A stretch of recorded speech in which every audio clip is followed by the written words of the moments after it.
It's me, Angel. Welcome back sa aking YouTube channel. Sa ating mga senior citizens dyan all over the Philippines, this video is for you. So, ang dami ditong nagtatanong guys kapag ano daw makukuha ang benepisyo ng isang senior citizens pagpatak niya ng 60 years old. So, dito sa Pilipinas, once na mag 60 years old na isang tao, siya ay senior citizen na. So ngayon pag-uusapan natin ang mga benepisyo ng isang senior citizens. Medyo malawak to guys, pero bibigyan lang natin ng simpleng explanation and makatotohanang detalye.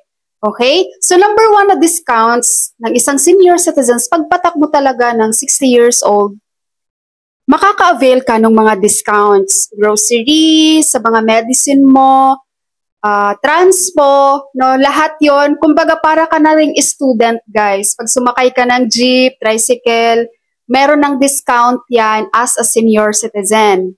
So number two, lifetime PhilHealth.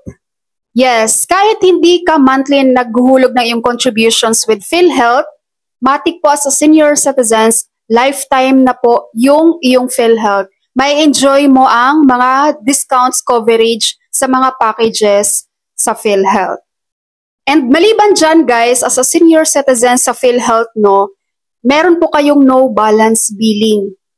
Ang ibig sabihin, senior citizens who are hospitalized in an accredited public hospital generally don't need to pay anything when they are discharged. So yun din ang kinakandahan ng isang senior citizen pagdating sa PhilHealth sa mga accredited public hospital. Number 3 na benepisyo guys ng senior citizens pagpatak ng 60 years old is the social pension for indigent senior citizens. Pero, ang qualifications kasi natin guys sa social pension for indigent, number 1, 60 years old ka.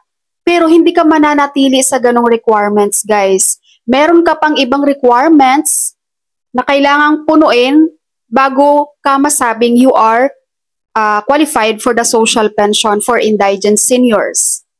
Dahil ang qualifications for social pension for indigent senior citizens, 60 years old, mahina na, sakitin, or kaya may kapansanan. Maliban dyan, dapat wala kang pension. So walang SSS pension, walang GSIS or any pension guys. Okay, kaya ang dami ditong mga senior citizens natin na nagbagut-but, Bagut-but. Di ko alam sa Tagalog yun, guys. Maraming mga senior citizens dito na nagre-reklamo, pinaghirapan naman namin yung SSS, yung GSIS, tama naman sila. Yun nga lang, itong social pension ay may pinipili kasi to, for indigent lang. At kapag ikaw ay pensionado, hindi ka pasok sa indigent. Alright? And then another requirements natin, walang permanenteng pinagkukuhaan ng kita. Pag meron kang paupahang bahay, may malaki kang tindahan, possible po na hindi ka po talaga masama sa social pension for indigent. Dahil nga pag sinasabing indigent guys, as in walang-wala talaga, mahirap na mahirap. Ganon. At yung huling pang requirements dyan sa social pension, walang regular na suporta. Ang dami ditong nagko-comment, ma'am, tinanggal ako sa social pension kasi nalaman nila yung anak ko nasa Japan. Ganon. Pag alam na nilang nasa ibang bansa yung anak mo guys, ay ganon na yung mangyayari, tatanggalin ka na sa listahan.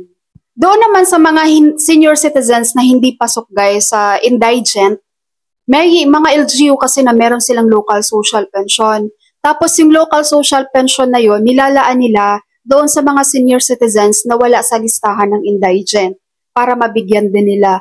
Ang baba nga lang dun guys, yung iba dun 500 monthly, yung iba mas mababa pa, 250 monthly, ganon. At hindi din lahat ng LGU may ganon guys. Kaya pasurtihan kayo sa LGU nyo pag nagbibigay yan ng local social pension, pag may budget yan sila para sa inyong mga senior citizens. So yun lang guys, ang hirap maging senior citizen sa Pilipinas, So lagi nating napapag-compare ang buhay ng mga senior citizens dito sa Pilipinas compared sa ibang bansa. Dahil sa ibang bansa, once na ang kanilang citizens doon ay senior na, matik na yun, libre na lahat, libre hospital, may mga benefits, as in hindi maghihirap ang mga senior. Kumbaga, ma-enjoy nila yung pagiging matanda nila doon. Unlike dito sa Pilipinas guys, mahirap maging matanda nang hindi mo na paghahandaan ang pagiging senior mo. 'Di ba? Kaya shout out doon sa mga hindi pa senior citizens ngayon. Mag-ipon kayo guys, mag-invest kayo, maghulog kayo ng SSS, Pag-ibig. Dahil pagdating naman ng inyong katandaan, ng inyong 60 years old, at least may matanggap po kayong monthly pension. Makaka-withdraw pa rin kayo guys sa mga ATM machine.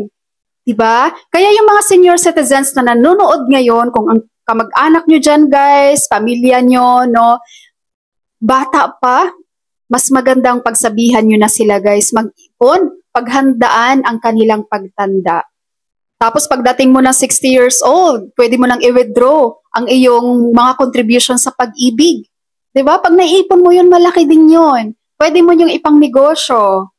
'Di ba? Magkaroon ka ng sari-sari store kahit nasa bahay ka lang dahil ikaw isang senior citizens na. At least, may kita ka pa rin. At napapakinabangan mo ang iyong mga contributions noong bata ka pa. Alright po, so yun po ang aking video for today sa ating mga senior citizens dyan.